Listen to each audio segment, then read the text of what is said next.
Olá, vamos mergulhar hoje numa decisão de negócios daquelas de alto risco mesmo.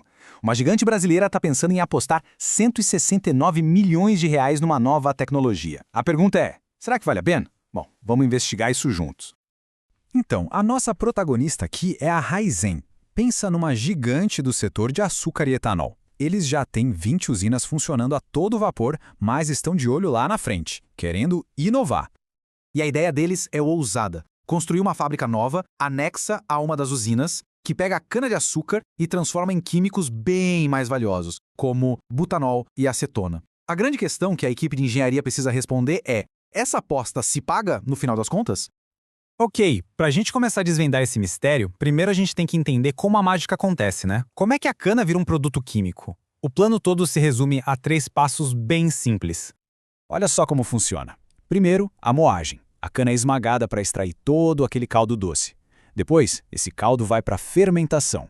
É aí que umas bactérias especiais entram em cena e basicamente comem o açúcar, transformando ele em butanol, acetona e etanol. E por fim, a destilação, que separa e purifica tudo para poder vender. Parece simples, né? Mas é pura engenharia. E o que sai de tudo isso? 25 mil toneladas de produtos por ano. E o mais importante é olhar para essa divisão. A maior parte, 57%, é butanol. Ele é a grande estrela aqui. O resto se divide entre acetona e um pouquinho de etanol. Certo. Agora a gente já sabe o que a fábrica vai produzir. Mas quanto custa para fazer tudo isso? Chegou a hora de olhar para o dinheiro que sai. Vamos analisar os custos, tanto para levantar a planta do zero, quanto para manter ela funcionando dia após dia. A primeira coisa que qualquer diretoria quer saber é quanto vamos gastar para começar. Esse é o investimento inicial, o famoso CAPEX. É todo o dinheiro para tirar o projeto do papel e construir a fábrica, antes mesmo de produzir uma gota de butanol. E se preparem, porque o número é de impressionar. 169 milhões de reais. É muito dinheiro. E mostra o tamanho da aposta que a Raizen está pensando em fazer. E para onde iria toda essa grana? A maior parte, 56%, seria para a área de fermentação, que é o coração de todo o processo. O resto, os outros 44%, vai para a área de destilação, que também é super complexa. Mas não é só construir e pronto, né? Depois que a fábrica está de pé, ela tem um custo para operar todo ano. É o chamado custo operacional ou OPEX. E esse custo anual também é bem alto. Para manter as luzes acesas e a produção rodando, seriam 125 milhões de reais por ano. Esse é o valor que a Receita precisa cobrir só para ficar no 0 a 0. Se a gente olhar mais de perto, dá para ver de onde vêm os maiores ralos de dinheiro. A matéria-prima, a cana, leva mais da metade dos gastos. Logo em seguida vem o vapor, que é usado para gerar energia de todo o processo. Juntos, esses dois são os grandes vilões do orçamento. Bom, a gente já viu o dinheiro saindo e foi bastante. Agora é hora de virar a moeda e olhar para o lado bom, o dinheiro que entra. Quanto de receita essa usina pode gerar? A projeção de receita por ano é de 147 milhões de reais. Se a gente comparar com o custo de 125 milhões, parece que sobra um lucro aí de 22 milhões por ano. Parece bom, né?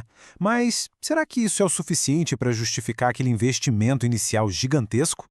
E de onde vem essa receita? Olha só, o butanol é de longe o campeão. Sozinho, ele responde por 65% de todo o faturamento. Fica bem claro que o sucesso do projeto inteiro depende basicamente do preço que conseguirem vender esse butanol no mercado. Pois bem, chegamos no momento da verdade. É hora de juntar tudo, os custos e as receitas. Depois de toda essa análise, o projeto é viável ou é uma furada? Vamos ao veredito. Porque, veja bem, não dá para analisar só um ano. A pergunta de 169 milhões de reais é: pensando nos próximos 20 anos de operação da fábrica, o dinheiro que entra vai ser maior que todo o dinheiro que sai, incluindo aquele investimento pesadíssimo lá do começo? E para responder isso, os analistas usam uma ferramenta chamada Valor Presente Líquido, o VPL. A lógica é até simples. Ele pega todos os fluxos de caixa futuros e traz para o valor de hoje para dar um saldo final.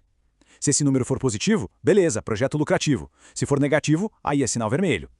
E o resultado é um VPL negativo, menos 18,7 milhões de reais. É isso mesmo. Pelas projeções atuais, ao final de 20 anos, o projeto teria dado um prejuízo de quase 19 milhões de reais em valores de hoje. E tem mais uma evidência para complicar. A taxa interna de retorno do projeto, que é a TIR, ficou em 8,2%. O problema é que a própria Raizen tem uma meta mínima de 10% para qualquer novo investimento. Ou seja, é como tirar nota 8 numa prova que valia 10 para passar. Não atingiu o padrão da casa. Bom, o caso parece encerrado, né?